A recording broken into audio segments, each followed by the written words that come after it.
Mad Men premieres on Sunday. It's expected to pick up where it left off late in 1966. Smoke them if you got them.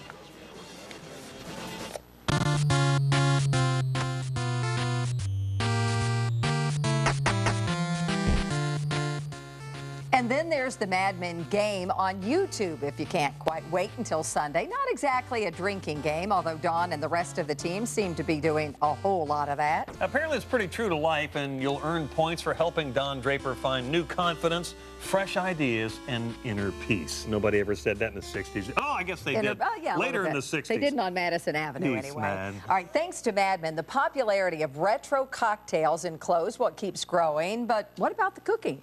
The 60s weren't all onion soup mix and canned Spam. A new cookbook, the Mad 60s cookbook, includes retro recipes like, is it ramaki? I don't even know what that is. I don't know. I think, is that how you say it? Yes. Beef Wellington and grasshopper pie.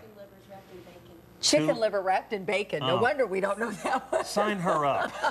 There's an executive chapter on executive cocktails. That's what brings Larry Rice to us, the owner of the Silver Dollar. What's up, Larry? Hey, how are you? I'm glad you're not smoking. I mean, you look 60s, but I'm glad you're not smoking here. Well, yeah, he's got the tie a little bit retro here. We'll do the tie and the booze, and we'll skip the smoking. We'll skip that, absolutely, because if you watch Mad Men, do you? Yeah, I do. Because they knock them back. I mean, did they really drink like that in the offices? I don't know. Well, I think the 60s is when they coined the term 3 martini lunches. So everybody had a cocktail bar behind, in their office, and it was pretty common that every meeting included 2 or 3 whiskeys, Their productivity curve must have taken a nosedive at lunchtime. Yeah, but they all seem to make it home in the afternoon. Yeah. So. March Madness, it's the way it is. Not necessarily for work, but anyway. Hello.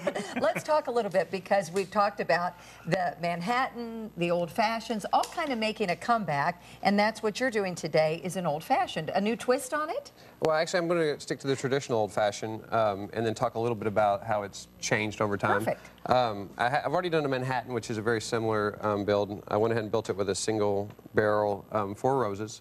It's a beautiful bourbon. Has a lot of it has a lot of cocoa notes, maple, some fruity notes, so it works well with the vermouth. And the old-fashioned is called that because it's the first celebrated mixed. It's the first definition of a cocktail. Actually, it's more of a build than an actual cocktail. So it could be a gin or rum.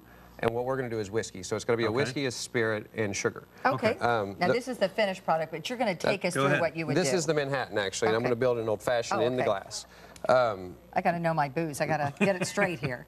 This is Demerara syrup, which is just a sugar syrup. Yeah, it looks thick. It's an unprocessed cane sugar, which is going to be very similar to what they would have used back in the day. The original recipe calls for you to muddle a sugar cube. We speed up the process a little bit nowadays by actually... So can I just buy that? You can, but you can. It's really simple to make as well. You just do one part Demerara sugar and 1 part water. All right. The next step is going to be your bitters. Angostura works really nice. That's what I have in this vial here. There's that word again, but there's no bitterness among us here. That's tough. But think of it more like spices, not like bitterness. It does have bitter agents, but it also has a little sweetness to it. It has cloves, cardamom in there. We got about a minute left. And then we're going to do 4 roses, again, the single barrel. It's 100 proof, so it really stands up to cocktail recipes. So just one of those? Yeah. It's a 2-ounce pour, actually, is what it is. Yeah, especially if you're doing it at lunch or at 9 in the morning like we are. So. And you can actually It is Friday, Larry. You can actually build it. And it is March Madness, so so drinking at 9 is okay. You can have a few stirs just to start the dilution on it, because this will be a really boozy drink if you don't. And then the original recipe just called for a little lemon zest on top. And you just express the oils. It, huh? Nowadays, a lot of people will add in fruit. They'll add in oranges, cherries, muddle it in. What is that right there? Sure. This is a bar cherry, actually, a friend of mine makes in Chicago. It's another addition if you want to snack when you're done with the cocktail. That'll absorb a lot of that booze, and it's a nice dry cherry finish. You slug that back, Don. I'd be all over that, but I'd be talking crazy the rest of the show. And you know what, Tony? Get a shot of this. We want to show that cookbook, because that is the front of it, that some of these drink recipes, the Mad 60s cookbook. Thank you so much. Thank you guys. We really appreciate it. And that is fine. We'll sit that later. I'll save that for lunch. Oh, you better be careful. And that cookbook, just so you know, going to be released April the 24th, available for pre-order now on Amazon and Barnes & Noble, just to let you know.